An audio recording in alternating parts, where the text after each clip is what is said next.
This is Real News Media TV, coverage you can trust. Please like, share, subscribe, and hit the notification bell. Select all for daily news updates.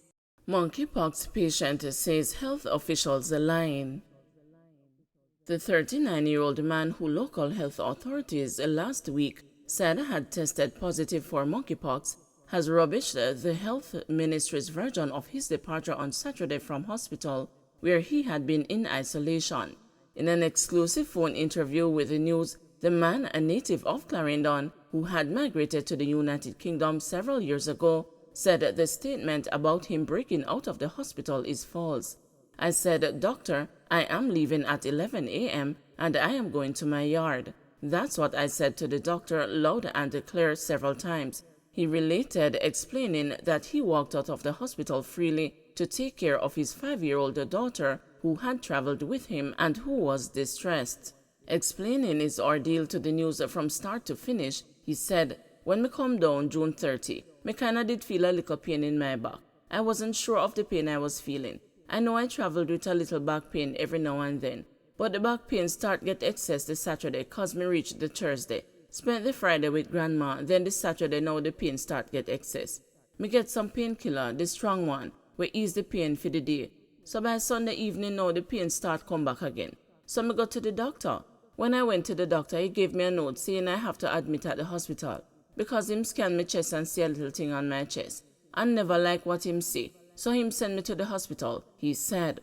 It was here that the man said things started going haywire as he was told he had pneumonia and monkeypox, which left him puzzled as he was exposed to chickenpox and not the controversial disease. "They had me from Tuesday, July 5, and Thursday is when they started telling me about pneumonia and monkeypox, which I was surprised because I wasn't exposed to monkeypox. I was exposed to chickenpox with my kids in England, and I never had any symptoms before I left. It was when I come down the symptoms starts to affect me. I saw a few bumps this Sunday, not knowing it was a chickenpox. When them started the checks now, they say it's monkeypox. They can't give me any evidence or proof to say it's monkeypox, but they're telling me it's monkeypox," he said. There wasn't, he said, any great concern among the medics about the rash on his skin, but more so it was the shortness of breath he was experiencing from the pneumonia.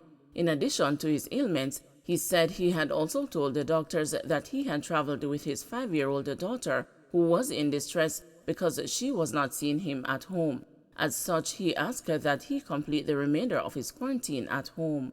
"My baby's been distressed from the last couple of days. What we could do is get me back on a normal breathing without the oxygen.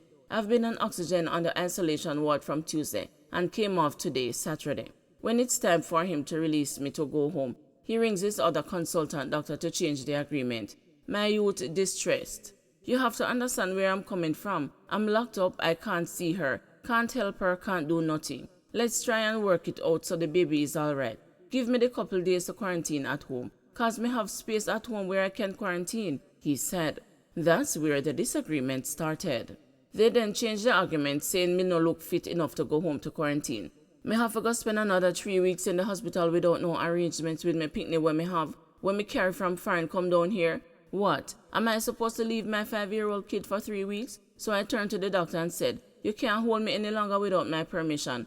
And I am not giving you any permission to hold me down for another 3 weeks and not attend to my daughter's needs. I'm her carer." He then says I must wait another day for him to call his people to make a decision. I said, "No, that can't work. I am going to leave the hospital and you know exactly where I am going. You know where my daughter is staying and that's exactly where I am going. So all them putting out fake news say me jump through window and broke out of hospital. Me walk straight past the doctor and tell him exactly where I am going. Surprisingly, when I reach where my daughter is, I hear police driving up and down looking for me, and I told them exactly where me is," the man said. "I even requested a copy of the document, the blood test saying I have monkeypox and I can't receive it. It puzzles my brain as to how I could have picked up monkeypox when my kids had chickenpox. It puzzles my brain as to how it transferred from chickenpox to monkeypox when we reached Jamaica. What causes that? Further, the pox wasn't the concern. The shortness of breath and my lungs was the concern. So why could I no longer complete the quarantine at home with my child, as was initially agreed?" he reasoned. The man reiterated that his concern was for the welfare of his child. How could I allow you to lock me down for 3 more weeks when I was concerned about my child? For the last 4 days, my pitney no eat. She drop asleep from all 2 in the afternoon, wake up 12 in the night crying. I cannot allow that. I've only stood up for my rights and speak up. I walked straight out of there. I even told the security guards that I had an agreement with the doctor and he went back on that. That's not honorable. Everything I told the doctors was the truth. They know exactly where I am, he said. The man returned to the hospital and went into isolation soon after, officials confirmed. 8 remain in hospital following 2-vehicle crash in Hanover. 2 of the persons in a tour bus and the truck that were involved in a 2-vehicle collision on the Orange Bay Main Road in Hanover Saturday afternoon were trapped and had to be extricated from the wreckage by firefighters. A total of 8 people, 6 of whom are tourists, were rushed to the hospital with severe injuries. District officer attached to the Negril Fire Station, Otis Brown, told the news at the scene of the accident that some of the injured persons were unresponsive, while one of the visitors in the Toyota Hiace minibus was trapped. A passenger from the truck was also seriously injured. Brown said the driver of the bus and a passenger of his were transported to a hospital before the emergency crews arrived at the scene. He said the Negril EMS ambulance arrived at the scene before the firefighters. When we got here, they had 1 in the ambulance. There were 4 others here, so we attended to the 4 others in the bus. 1 was unresponsive and the others could move and speak, but they seemed to have severe injuries, Brown said. He added that we immediately extricated the young lady that was sitting behind the passenger seat because she was trapped. The driver of the truck was also seen assisting his passenger, who was reportedly in and out of consciousness. There were 2 persons in the truck. The driver was okay. He was out of the truck and trying to assist his friend that was trapped, stated District Officer Brown, who added, when we got here, he was there talking to him and reassuring him to stay awake because he was in and out of consciousness. The driver of the truck later received a medical checkup at the Noel Holmes Hospital in Hanover. All 8 accident victims remain in hospital. The tourists were traveling from the direction of St. James towards Negril, and the truck was going in the opposite direction. It is not clear how the collision happened. 2 ambulances from the Emergency Medical Services Department from the Negril and the Savannah Lamar fire stations responded to the call, which was received at 3:25 p.m. 2 fire trucks, 1 from Lucy and the other from Negril, also responded. NCU lecturer Russell McLean held in Broward County Jail in Florida on 16 charges including sexual assault. Jamaican University lecturer Russell McLean, who was extradited to the United States on Thursday, is being held in the Broward County Jail in Florida on 16 charges including sexual assault, burglary, and kidnapping.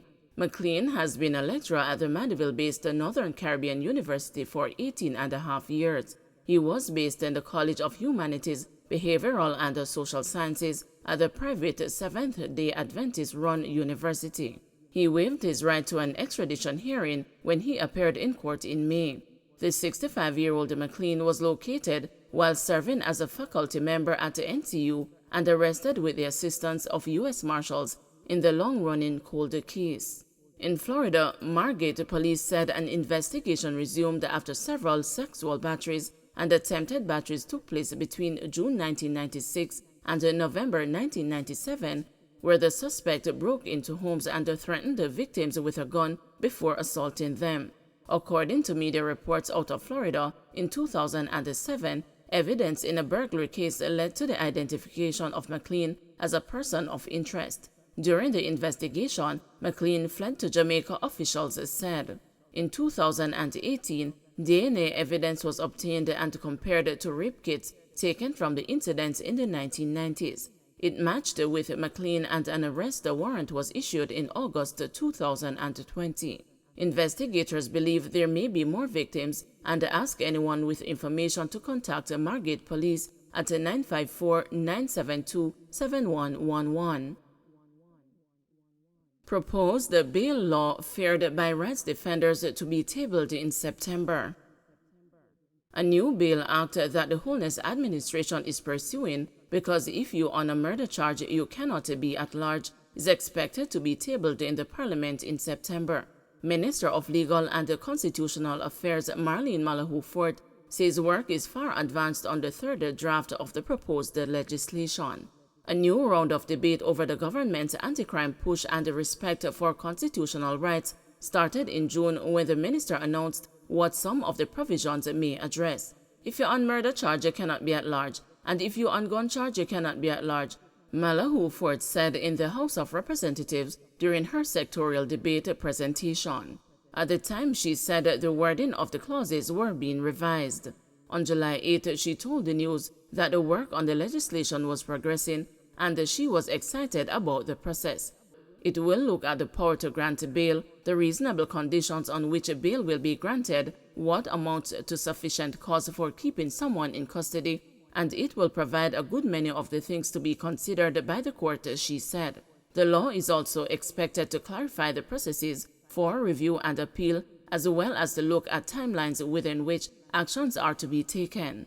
We are also moving to put prescribed forms in place to ensure that all matters that have to be communicated will be communicated in a standard prescribed form, the minister said. She also noted that there are new features to the law, in addition to localizing it and taking into account the matters that we have been documenting and collecting data on within the Jamaican context. The law really honors the principles that the courts have been given much guidance on and looks at what it is that bail is intended to do in a balanced way. Malahou-Fort said she is looking forward to the completion of the process. If I must say so myself, I am quite excited because great care is required in preparing law. The policy behind the law must be very clear, and what is drafted in law must be equally clear to capture the policy intent in the legislation, she noted. Under the Charter of Fundamental Rights and Freedoms in the Jamaican Constitution, any person awaiting trial and detained in custody shall be entitled to bail on reasonable conditions unless a sufficient cause is shown for keeping him in custody. The opposition People's National Party and the Cornwall Bar Association have been some of the major voices warning the Holness administration against restricting the discretion of judges in granting bail. The police have been pushing for the changes. The change would satisfy members of the security forces who have complained about the role of accused criminals on bail being key perpetrators of crime. The United Kingdom Privy Council is also to rule soon on the constitutionality of a law in Trinidad and Tobago that blocks a bail for persons charged with murder. The decision that could have implications for the proposed reform of the bail regime in Jamaica. The Privy Council is Jamaica's final appellate court. Jamaica has one of the highest murder rates in the world, with almost 50 per 100,000 of the population killed yearly. Don't forget to like, share, subscribe, and hit the notification bell. Select all for daily news updates.